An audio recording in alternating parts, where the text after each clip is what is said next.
Hello guys, मैं शोभित शर्मा बेटा स्वागत करता हूं आपका हमारे एक ऑनलाइन प्लेटफॉर्म संभव अचीवर पर। जो हमारा संभव अचीवर ऑनलाइन प्लेटफॉर्म है, इस पे हम लोग जो फिजिक्स में वीडियोस जो देखते हैं, चैप्टर वाइज जो एनसीईआरटी जो वीडियोस देख रहे हैं, उन वीडियोस के अंदर कंटिन्यू में जैसे चैप्टर अपलोड होते हैं तो एक करंट इलेक्ट्रिसिटी जो अपलोड हुआ, इलेक्ट्रिसिटी सीरीज में अपलोड हुआ।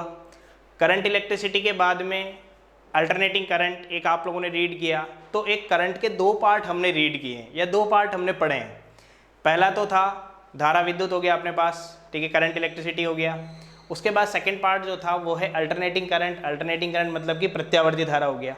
और उसी सीरीज़ के लिए थर्ड जो पार्ट है अपना, वो मोस्ट इंपॉर्टेंट जो पार्ट बनता है वो है अपने पास इलेक्ट्रोस्टैटिक पोटेंशियल एंड कैपेसिटेंस। इसकी बेटा यहाँ पर अपन बात करें इलेक्ट्रोस्टैटिक पोटेंशियल जो है यानी कि स्थिर विद्युत विभव जिसे हम बोलते हैं, और कैपेसिटेंस यानी कि जिसे अपन बोलते हैं संधारित्र बोल सकते हो, एक धारिता वर्ड यूज में ले सकते हो। तो ये दो अलग अलग पार्ट है, इनकी हमारे पास कम से कम एक टॉपिक की आपके पास 6 से 7 वीडियोज़ होगी। तो मैक्सिमम 12 to 13 वीडियोज़ का एक कॉम्बिनेशन आपको मिलेगा इलेक्ट्रोस्टैटिक पोटेंशियल के लिए भी यानी कि स्थिर विद्युत विभव के लिए भी और कैपेसिटेंस के लिए भी। अब जो चैप्टर नंबर 2 है अपने पास यहाँ पर, वो है इलेक्ट्रोस्टैटिक पोटेंशियल एंड कैपेसिटेंस, मतलब स्थिर विद्युत विभव और धारिता। उनके यहाँ पर सब टॉपिक्स अपने पास में यहाँ पर लिखे हुए हैं, जितने भी सब टॉपिक हैं। जैसे पोटेंशियल की बात करें, विभव की बात करें, तो पहला मीनिंग तो है या पहला जो फॉर्मूला है वो तो विभव के लिए ही है, पोटेंशियल के लिए ही है। दूसरा पोटेंशियल डिफरेंस, विभवांतर क्या होता है उसकी बात कर रहे हैं। पॉइंट चार्ज का पोटेंशियल निकालना मतलब कि बिंदुवत आवेश का विभव निकालने की बात कर रहे हैं। डाइपोल मतलब कि द्विध्रुव के लिए बात हो गई। पोटेंशियल एनर्जी मतलब स्थितिज ऊर्जा के लिए बात हो गई। पोटेंशियल एनर्जी 2 चार्जेस की भी है और n चार्जेस की भी है, मतलब 2 आवेशों के लिए भी विद्युत स्थितिज ऊर्जा है और n आवेशों के लिए भी विद्युत स्थितिज ऊर्जा है। ये हमें यहाँ पर रीड करेंगे पोटेंशियल वाले पार्ट में। नेक्स्ट जो पार्ट है हमारे पास वो क्या है, पहला पार्ट है कैपेसिटेंस के अंदर जो सेकंड पार्ट था। कैपेसिटेंस में फर्स्ट पार्ट है कैपेसिटेंस को डिफाइन करना कि कैपेसिटेंस आया कहाँ से और होता क्या है बेटा। भाई आया कहाँ से और मीनिंग क्या निकला कैपेसिटेंस का, हुआ क्या इससे, कहाँ हमने इस कैपेसिटेंस को देखा है। सेकंड पार्ट है बेटा पैरेलल प्लेट कैपेसिटर, मतलब समांतर प्लेट संधारित्र, जो कैपेसिटेंस का ही एक टाइप होता है। अगला है पैरेलल प्लेट कैपेसिटर का प्रिंसिपल, मतलब समांतर प्लेट संधारित्र का सिद्धांत जिसे हम बोलते हैं। उसके बाद इसके कुछ इफेक्ट आए, 3 इफेक्ट बेसिकली हम लोग पढ़ते हैं। पहला है पैरेलल प्लेट कैपेसिटर जब कंप्लीट एम्प्टी हो, मतलब खाली हो, यानी कि 2 प्लेटें हैं दोनों ही खाली है। डाइलेक्ट्रिक फील्ड जब पूरी तरीके से भरा हुआ है। अभी आपको डाइलेक्ट्रिक का मीनिंग बताऊंगा कि डाइलेक्ट्रिक होता क्या है। और डाइलेक्ट्रिक पार्शियली फील्ड है, मतलब कुछ भरा हुआ है, कुछ भरा हुआ है, ठीक। उसके बाद में आता है बच्चों सीरीज कॉम्बिनेशन और पैरेलल कॉम्बिनेशन, मतलब श्रेणी और समांतर क्रम संयोजन। किसके लिए, धारिता के लिए यानी कि कैपेसिटेंस के लिए। अगला है एनर्जी स्टोर्ड, मतलब कि क्या है, ऊर्जा जो संग्रहित होती है, तो संग्रहित ऊर्जा किसमें, संधारित्र में। तो ये आपके पास सब टॉपिक्स हो गए। इनमें यदि आपको बेटा ध्यान हो तो इसके भी जो आरबीएससी की बुक थी उसके अंदर ये चैप्टर और ये चैप्टर अलग था। ये था चैप्टर नंबर आपके पास कौन सा, 3rd, और ये था बच्चों चैप्टर नंबर 4। एक तो चैप्टर 3rd है और दूसरा है चैप्टर 4। तो चैप्टर 4 कौन सा था आपके पास, कैपेसिटेंस था, यानी कि धारिता जिसे अपन बोलते हैं संधारित्र, ये हमारे पास था। तो पहले हम इसे रीड करके चलेंगे इस वाले पोर्शन को कि कैपेसिटेंस का मीनिंग क्या है, कैपेसिटेंस को कैसे समझेंगे, कैपेसिटेंस हमने देखा कहाँ है। उसके बाद में कैपेसिटेंस का जो टाइप होता है पैरेलल प्लेट कैपेसिटर, उसको रीड किया। फिर हमने उसका सिद्धांत समझा। सिद्धांत के बाद में ये 3 पॉइंट हमारे पास यहाँ पर यूज में आए, उसके क्या क्या इफेक्ट बने, और कॉम्बिनेशन की हम लोग बात करेंगे। तो देखिए नेक्स्ट पेज पे अपन बात करते हैं बेटा कैपेसिटेंस की। तो वर्ड जो लिखा मैंने कैपेसिटेंस, इसको समझो पहले, ये कहाँ से आया।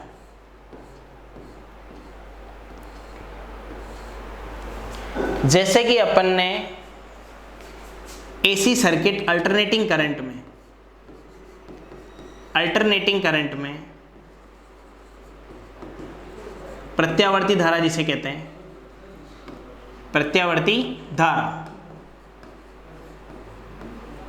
प्रत्यावर्ती धारा में हमने किसको पढ़ा? रेजिस्टेंस को पढ़ा, सेकंड कैपेसिटेंस को पढ़ा और थर्ड इंडक्टेंस को पढ़ा।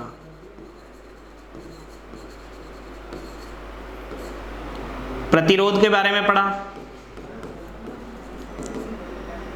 धारिता के बारे में पढ़ा, संधारित्र जिसे कहते हैं, और प्रेरकत्व के बारे में पढ़ा। प्रेरकत्व या इंडक्टेंस को हम लोग कब रीड करेंगे बेटा? जो चैप्टर नंबर आपका 6 है इलेक्ट्रोमैग्नेटिक इंडक्शन, उसके अंदर तो इसको रीड करेंगे। विद्युत चुंबकीय प्रेरण, ठीक है। रेजिस्टेंस को हम लोग ऑलरेडी रीड कर चुके हैं, प्रतिरोध को हम पढ़ चुके हैं, करंट इलेक्ट्रिसिटी में, धारा विद्युत जिसे कहते हैं।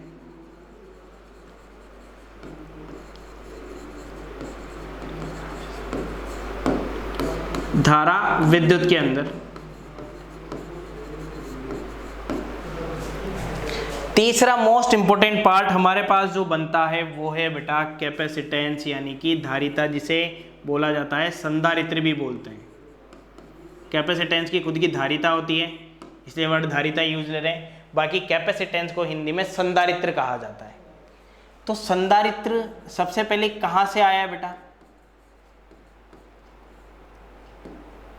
अब इसको ऐसे समझो, अपन बात करके चलते हैं फैन की, पंखे की बात करते हैं। पंखे की जैसे स्पीड है, तो जैसे स्टार्टिंग में अपन लेके आते हैं तो पंखा बहुत तेज स्पीड पे चलता है, लेकिन धीरे धीरे वो पंखे की स्पीड क्या होती जाती है? कम होती जाती है। मैक्सिमम पे जैसे अपन 5 पे रखा हमने या 4 पे रखा, तो उस कंडीशन में जो पंखा होता है वो जितना अपन स्टार्टिंग में लाए थे उससे कम घूम रहा है। तो कम जो घूम रहा है या कम जो रोटेट हो रहा है उसमें डलता है, आप लोगों को ध्यान हो तो सेल, उसमें एक डलता है सेल। सेल इस तरीके का डिनोट होता है या इस तरीके से डिफाइन होता है, ये रहा, जिससे अपन क्या कर सकते हैं? पंखे की स्पीड को वापस यदि इसको चेंज कर दें तो पंखे की स्पीड वापस बढ़ जाती है, जिसे लोकल लैंग्वेज में बोला जाता है सेल। नॉर्मल अपन बोलते हैं भाई दुकान वगैरह पे लेने जाते हैं तो सेल बोलेंगे। उसके बाद सेल के बाद में जो नेक्स्ट आता है बोलते हैं कंडेंसर। जो लाइट वाले होते हो क्या बोलते हैं? कंडेंसर दीजिए, ये कंडेंसर दे दो, कंडेंसर होता है। और कंडेंसर के भी अपन बाद में क्या बोला जाता है? ये कैपेसिटर, टेक्निकल लैंग्वेज में। जैसे अपन जो साइंस की भाषा में बोलते हैं वो कैपेसिटर बोला जाता है। बाकी दुकान वाला बोलेगा कंडेंसर, और अपन जो घरों में बोला जाता है वो बोलते हैं सेल। जो बड़े बुजुर्ग होते हैं वो सेल बोलते हैं कि भाई सेल खराब हो गया वो, तो सेल बोला जाता है। तो सेल से आया कंडेंसर और कंडेंसर से आया कैपेसिटर। अब संधारित्र और कैपेसिटर जो वर्ड था इसको डिफाइन करते हैं। इसको डिफाइन कैसे करते हैं बेटा? कि हम लोग बात करके चलें, किसी भी कंडक्टर की बात करके चलें, तो हमने किसी कंडक्टर को चार्ज दिया, मतलब किसी चालक को आवेश दिया। तो कंडक्टर को मैंने चार्ज दिया यानी कि आवेश दिया। तो चालक तार की बात करें, जैसे कंडक्टर है, तो कंडक्टर को मैंने चार्ज दिया, आवेश दिया। आवेश जितना दूंगा उतना ही दोनों बिंदुओं के मध्य विभवांतर होगा, यहाँ और यहाँ। तो जितना हम लोग आवेश देंगे उतना का उतना ही विभवांतर उत्पन्न हो रहा है सिस्टम में। मतलब Q समानुपाती हो रहा है किसके? V के। Q किसके समानुपाती हो रहा है? V के। तो यदि किसी कंडक्टर को जितना चार्ज हम लोग इनपुट देंगे, जितना आवेश आप लोग किसी चालक को देंगे, उतना का उतना ही पोटेंशियल में डिफरेंस आएगा भाई। मतलब कि आवेश देने पर विभवांतर आ जाता है। विभवांतर बोलते हैं विभव का अंतर आ जाता है। तो भाई Q हुआ समानुपाती V के, तो समानुपाती का निशान हटाएंगे तो नियतांक लगाते हैं जिसे बोलते हैं C, और C कहलाता है यहां पर कैपेसिटेंस, यानी कि संधारित्र बोलते हैं इसको अपन। तो C का फॉर्मूला निकालें तो निकलेगा Q/V। सी का फॉर्मूला यदि मैं निकालूं तो क्या निकलेगा बेटा जी, Q अपॉन V। अब कैपेसिटेंस को कब इंक्रीज कर सकते हैं और कब डिक्रीज कर सकते हैं? तो Q होता है चार्ज और V होता है पोटेंशियल यानी विभव। तो मेरे पास तरीका क्या है, C को बढ़ाना है, कुल मिला के मेरे को कैपेसिटेंस यानी कि धारिता को बढ़ाना है। तो धारिता को बढ़ाना है तो भाई दो तरीके हैं, C Q के प्रोपोर्शनल है और C V के इन्वर्सली है। मतलब धारिता जो है वो आवेश के समानुपाती है और विभव के व्युत्क्रमानुपाती है। समानुपाती का मतलब क्या होता है, जब एक बढ़ेगा तो दूसरा भी बढ़ेगा। प्रोपोर्शनल का मतलब ये होता है पहला वाला इंक्रीज होगा दूसरा वाला भी इंक्रीज होगा। और व्युत्क्रमानुपाती का मतलब ये होता है, इन्वर्सली का मतलब ये होता है जब एक इंक्रीज होगा तो दूसरा क्या हो जाएगा, डिक्रीज हो जाएगा आपके पास। ठीक है, तो मैंने ये बोला कि C इंक्रीज करना है तो पहला पॉइंट ये मुझे क्या करना पड़ेगा, Q को भी इंक्रीज करना पड़ेगा, आवेश के मान में भी वृद्धि करनी पड़ेगी। और सेकंड, विभव के मान में कमी करनी पड़ेगी। यदि मैं V को कम करूं, व्युत्क्रमानुपाती का मतलब ये होता है एक बढ़ेगा तो एक घटेगा, तो एक कम करे तो एक बढ़ जाएगा। तो यहां पे भी ये एक बढ़ रहा है तो दूसरा बढ़ रहा है, एक घट रहा है तो दूसरा घट रहा है। तो ये हो गया कि भाई कब अपन चार्ज के रिगार्डिंग कैपेसिटेंस को इंक्रीज और डिक्रीज कर सकते हैं। तो चार्ज इंक्रीज करके कैपेसिटेंस बढ़ सकता है और पोटेंशियल डिक्रीज होके भी कैपेसिटेंस क्या हो सकता है बेटा जी, बढ़ सकता है। यहाँ पर अब बात आई किस तरीके से बढ़ सकता है और हम इस पर कैसे काम करेंगे। तो मेथड क्या है बेटा देखो, और उसके पहले एक बहुत इंपॉर्टेंट पॉइंट, इसकी यूनिट और डायमेंशन कैपेसिटेंस की, मात्रक और विमा।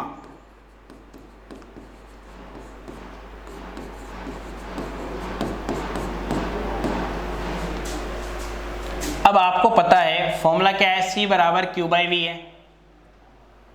तो मैंने लिखा Q बाई V, यहां पर सीधा अपन क्या लिखेंगे, मात्रक लिखेंगे और यहां इसकी विमा लिखते हैं। अब मात्रक और विमा लिखने का तरीका क्या है, पैटर्न क्या रखा है बेटा अपन ने, देखो सबसे पहले बात करें विमा की यानी कि डायमेंशन की।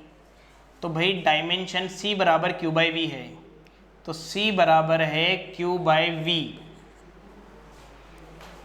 V होता है वोल्ट, ठीक है, करंट सबके लगा हुआ है बेटा एक बार, तो मतलब वोल्टेज से झटका लगा हुआ है।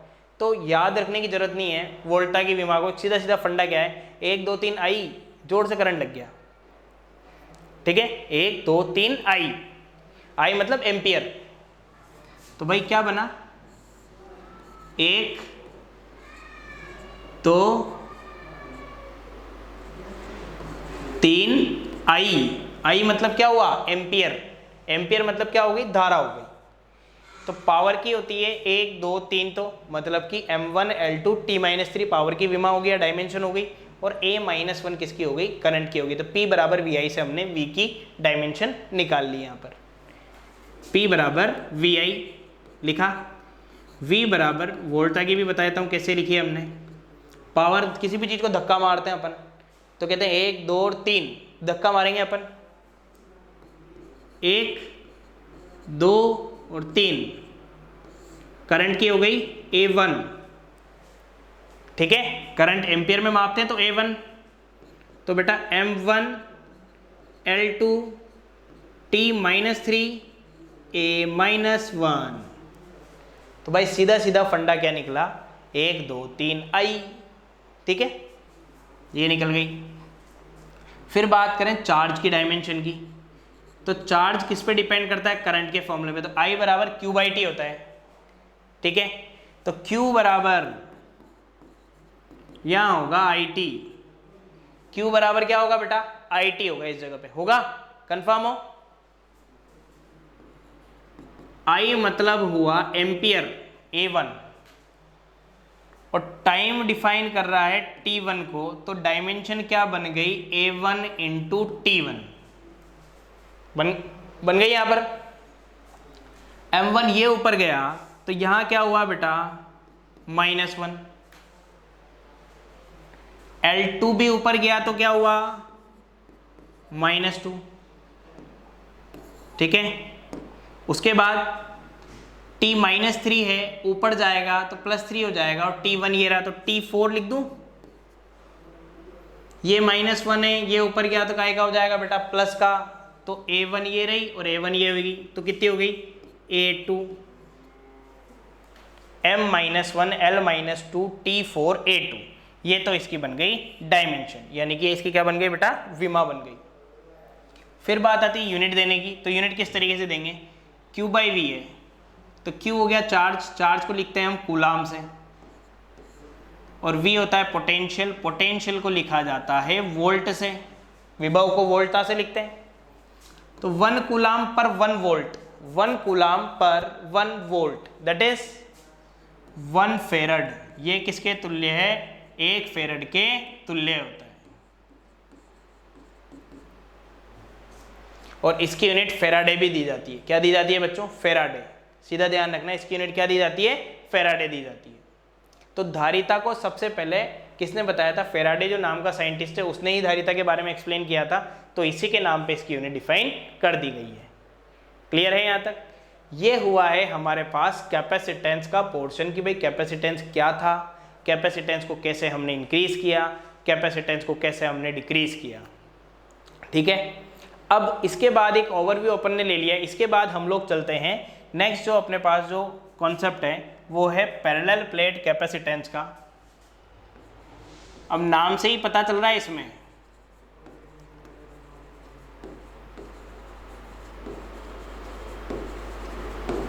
क्या नाम है, पैरेलल मतलब समांतर प्लेट और संधारित्र। अब इसके नेम से इसको तोड़ते हैं। पैरेलल मतलब होता है समांतर, तो समांतर का मतलब कितनी चीज हुई बेटा, 2 चीजें हुई। तो दोनों चीजें इस तरीके से डिफाइन हो गया आपके पास, यानी कि 2 प्लेटें, समांतर प्लेट, 2 प्लेटें एक दूसरे के समांतर रखी हुई है। तो 2 प्लेट एक दूसरे के समांतर यानी कि पैरेलल रखी हुई है। तो ये जो सिंबल है ये किसका बना आपके पास, एक तरीके से पैरेलल प्लेट कैपेसिटर का बन गया, यानी कि ये संधारित्र का सिंबल बन गया आपके पास। ठीक है, समांतर प्लेट मतलब 2 प्लेटें समांतर रखी हुई है एक दूसरे से, तो ये दोनों प्लेटें एक दूसरे से कैसी रखी गई है, समांतर रखी हुई है अपने पास। ठीक, ये तो होता है कैपेसिटेंस। और नॉर्मली या यूजुअली अपन जो लेते हैं वो पैरेलल प्लेट कैपेसिटेंस ही लेते हैं, समांतर प्लेट संधारित्री उपयोग में लेते हैं। इसके बाद बेटा इस कैपेसिटेंस में ये एरो आ गया, ये तीर का निशान आ गया, तो इसे बोला जाता है वेरिएबल, वेरिएबल कैपेसिटेंस, परिवर्ती संधारित्र। इसका नाम है परिवर्ती संधारित्र। और पैरेलल प्लेट कैपेसिटर का सिंबल आपके पास फर्स्ट वाला हो ही गया। ये तो किसके सिंबल हो गए भाई, संधारित्र के बारे में बता दिया हमने कि इसे कैपेसिटेंस कोई की तरह ही यूज में लेते हैं, और ये वेरिएबल कैपेसिटेंस है, बहुत कम यूज में आता है। बाकी यूजुअली जो यूज में आएगा आपके पास कैपेसिटेंस जो पैरेलल प्लेट है वही अपन यूज में लेके चलेंगे बेटा। अब कैसे देखो, इसका प्रिंसिपल क्या है पैरेलल प्लेट कैपेसिटेंस का। तो मैंने यहाँ पर 2 प्लेट्स बनाई है, तो 2 प्लेट में चार्ज को डिवाइड करना है। कैसे डिवाइड करोगे, फर्स्टली यहाँ पर क्या किया अपन ने कि एक प्लेट को लिया जिसपे पॉजिटिव चार्ज था। तो बेटा मैंने एक पॉजिटिव प्लेट को ले लिया, यानी कि एक प्लेट पे सारा का सारा पॉजिटिव चार्ज दिया, इनपुट ही पॉजिटिव दिया, ठीक है, धनावेश दिया। उसके पास में मैंने एक न्यूट्रल प्लेट को रखा, न्यूट्रल मतलब कि उदासीन जिसे अपन कह सकते हैं। तो एक उदासीन प्लेट को रख दिया, उदासीन प्लेट को रखा, तो उदासीन प्लेट को रखूंगा तो ये उदासीन प्लेट है B और ये हो गया A। पॉजिटिव चार्ज प्लेट थी, पॉजिटिव चार्ज प्लेट आपके पास कौन सी थी, A। उसके पास में आपने कौन सी प्लेट को रखा बेटा, न्यूट्रल प्लेट को रखा। न्यूट्रल प्लेट को रखने के बाद में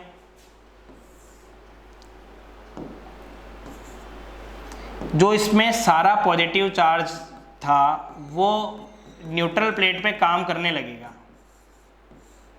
जितना भी पॉजिटिव चार्ज था ना वो न्यूट्रल प्लेट पे काम करने लगेगा। काम कैसे करना भाई, न्यूट्रल या उदासीन का मतलब ये होता है कि उसमें जितने प्लस होते हैं उतने के उतने ही माइनस होते हैं। जितने प्लस थे उतने के उतने क्या थे, माइनस, तभी जाके तो उदासीन हुई वो। प्लस वाले ने माइनस को खत्म किया और माइनस वाले ने प्लस वाले को खत्म किया, तो जितने प्लस थे उतने के उतने माइनस हो गए। तो इसने क्या किया, पॉजिटिव चार्ज ने सारा नेगेटिव तो अंदर ले आया ये और सारा प्लस बाहर निकाल दिया। अब ये हुआ कैसे, नेगेटिव अंदर आया कैसे और पॉजिटिव बाहर गया कैसे। तो नेगेटिव जो चार्ज था वो तो इस प्लस वाले चार्ज की वजह से बाउंडेड हो गया, अट्रैक्ट हो गया। बाउंडेड हो गया यानी कि क्या हो गया बेटा जी, वो अट्रैक्ट हो गया। माइनस वाला प्लस वाले को आकर्षित करता है, यानी कि सेम चार्ज क्या करते हैं, अट्रैक्ट होते हैं। ठीक है, सॉरी, सेम चार्ज की अपन बात करके चले, यहाँ पर इसको दूसरे तरीके से अपन देखते हुए चलते हैं। तो सेम चार्ज एक तरीके से भाई अपन दूसरे मेथड से देख रहे हैं। तो दूसरा मेथड क्या है कि पॉजिटिव और पॉजिटिव जो है वो रिपेल करेगा, मतलब प्रतिकर्षित होगा, तो वो प्लेट के बाहर चला जाएगा। इस तरीके से देख लो, बात वही है, दोनों का मीनिंग सेम है। प्लस वाला प्लस वाले को रिपेल करेगा, प्रतिकर्षित करेगा, तो कहाँ चला जाएगा, वो बाहर चला जाएगा। और माइनस वाला आकर्षण यानी कि अट्रैक्शन की वजह से कहाँ रह जाएगा, प्लेट के अंदर की सरफेस पे रह जाएगा। तो प्लेट के अंदर की सरफेस पे सारा माइनस कलेक्ट हो गया और प्लेट के बाहर की सरफेस पे कौन सा चार्ज चला गया बेटा, पॉजिटिव चार्ज चला गया। ठीक है, फिर इसके बाद थोड़ा सा इधर चलें।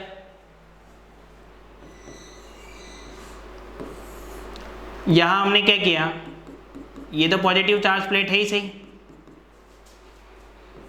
इसके पास में जो नेगेटिव चार्ज आया और बाहर की तरफ जो पॉजिटिव चार्ज गया, इसको मैंने ग्राउंड कर दिया। इस प्लेट के बैक साइड में मैंने क्या कर दिया, ग्राउंडिंग डाल दी। अब ग्राउंडिंग तो जैसे ही डाली तो यहां पर जो पॉजिटिव चार्ज था प्लेट बी पे, वो कहाँ चला गया, जमीन में चला गया, सीधा अर्थ में चला गया। जो ये पॉजिटिव वाला चार्ज था वो तो कहाँ चला गया, अर्थ में चला गया, क्योंकि बाहर ही आपने क्या किया, बाहर से अर्थिंग करी है। तो बाहर से अर्थिंग करी तो बाहर का चार्ज ही जाएगा। तो ये भाई बाहर का चार्ज तो ग्राउंड हो गया। ठीक है, फिर आपके पास ओनली ऑन कौन सा चार्ज बचा, एक तो बचा प्लस और एक कौन सा बचा इस प्लेट पे, माइनस। यानी कि ए प्लेट पे तो आपके पास पॉजिटिव चार्ज रहा और बी प्लेट पे नेगेटिव हो गया। यही किया है हमने कि सेकंड वाली प्लेट जो बी प्लेट थी उस पे चार्ज जितना था, यानी कि प्लस भी था और माइनस भी था, तो हमने प्लस वाले को तो ग्राउंड कर दिया और बचा कौन सा चार्ज हमारे पास, ओनली माइनस वाला चार्ज बचा। तो माइनस वाला चार्ज बचा, तो मैंने अभी इसके पहले आप लोगों को एक कॉन्सेप्ट बताया है कि जिसमें ये चीज़ अपन ने बोली थी कि पोटेंशियल को डिक्रीज करके कैपेसिटेंस इंक्रीज कर सकते हो, विभव को घटा करके भी धारिता के मान में वृद्धि की जा सकती है। बट कैसे कर सकते हैं, ये रहा घट गया, ये इसका बेस्ट एग्जाम्पल है। जितने माइनस थे उतने ही प्लस थे, तो प्लस वाला सारा चला गया जमीन में, तो बचे कितने, माइनस माइनस। तो एक ही टाइप का चार्ज बचा ना इसके अंदर, तो एक ही टाइप का आवेश बचा। तो एक ही टाइप का जो आवेश बचा है, तो विभव के मान में कमी हुई या नहीं हुई, तो विभव के मान में कमी हो गई। तो विभव के मान में प्लेट बी के ओनली, प्लेट बी के विभव के मान में कमी हो गई, तो भाई धारिता के मान में क्या हो जाएगी, वृद्धि हो जाएगी ना। कैपेसिटेंस का मान क्या हो जाएगा, बढ़ जाएगा, ये वृद्धि हो गई।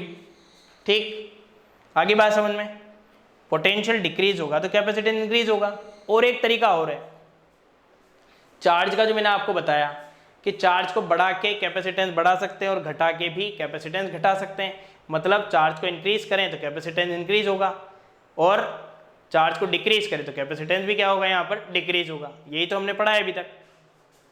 अब यहाँ से इस जो मेथड था, यह फंडा था, इसको देखो, विभव हुआ कम, कैपेसिटेंस इंक्रीज हो गया। ठीक है, धारिता बढ़ गई।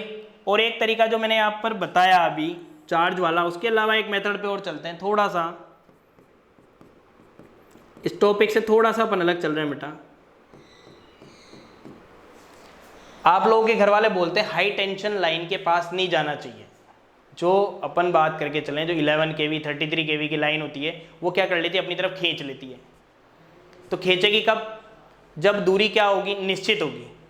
जैसे ये तार है, तार का एरिया है साहब 100 मीटर का, ऐसे 100 मीटर का एरिया है, तो आप 200 मीटर दूर खड़े हो तो तार में कोई इफेक्ट ही नहीं है। लेकिन आप 100वें मीटर तक पहुंचते हो, जैसे 100 मीटर तक पहुंच गया तो जैसे ही मैं पहुंचूंगा वो क्या करेगा, तार मुझे अपनी ओर खींचेगा, अपनी ओर खींचेगा। तो यानी कि जैसे जैसे उस एरिया में अंदर बढ़ते जाएंगे विद्युत क्षेत्र का मान भी क्या होता जाएगा बेटा, बढ़ता जाएगा। मतलब इलेक्ट्रिक फील्ड की वैल्यू भी इंक्रीज होती जाएगी। तो भाई एक सीधा फंडा है, इन दोनों के बीच की डिस्टेंस जितनी ज़्यादा होती जाएगी कैपेसिटेंस उतना ही कम होता जाएगा। क्योंकि एक प्लस और एक माइनस जितना क्लोज रहेंगे, जितना क्लोज रहेंगे उतना ही इलेक्ट्रिक फील्ड बनाएंगे।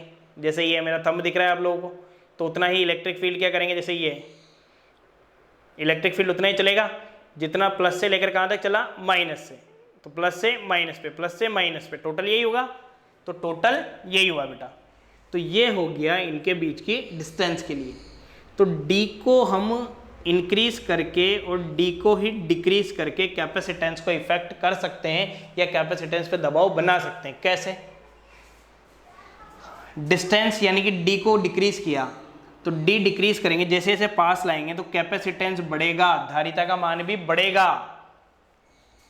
और ये डिस्टेंस को हम इंक्रीज करेंगे तो धारिता के मान में क्या हो जाएगी, कमी अपने आप ही सिस्टम में आ जाएगी। यानी कि इस पूरे जो मेथड है इसमें यदि मैं d की वैल्यू को बढ़ा दूं, प्लेटों के बीच की डिस्टेंस बढ़ा दूं तो कैपेसिटेंस घटता हुआ जाएगा और एक पॉइंट ऐसा आएगा जब 0 हो जाएगा। बात वही है, हाई टेंशन लाइन से पास में है तो इफेक्ट हो रहा है, दूर जाते जाएंगे तो इफेक्ट होना भी बंद हो जाएगा।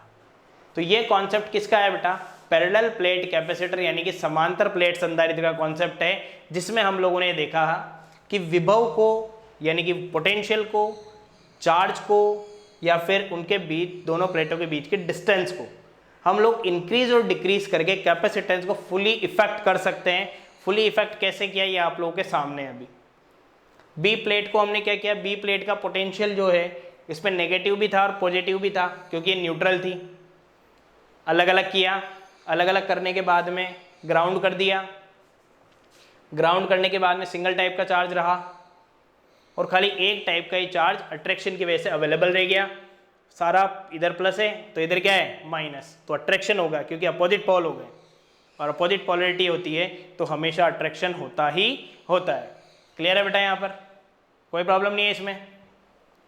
तो हम लोग कैपेसिटेंस को कैसे बढ़ा घटा सकते हैं ये पता लग गया।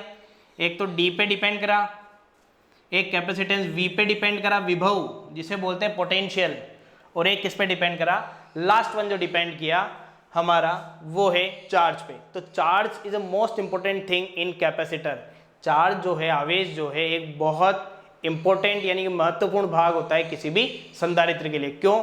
क्योंकि आप लोग उसको जितना आवेश दोगे उतना ही उसके अंदर विभवांतर होगा और उतना ही धारिता वो उत्पन्न कर सकेगा। ये ध्यान रखिएगा बच्चों। आया बेटा पैरेलल प्लेट कैपेसिटर का प्रिंसिपल समझ में? इसमें कोई क्वेरी, इसमें कोई प्रॉब्लम नहीं है? चलिए, तो पैरेलल प्लेट कैपेसिटर के प्रिंसिपल में हमने एक बहुत अच्छी चीज़ समझी कि कैपेसिटेंस को कैसे इंक्रीज डिक्रीज करें। जो हमारी जो नेक्स्ट क्लासेज हैं उनके लिए क्या है, बहुत ज़्यादा यूज़फुल है।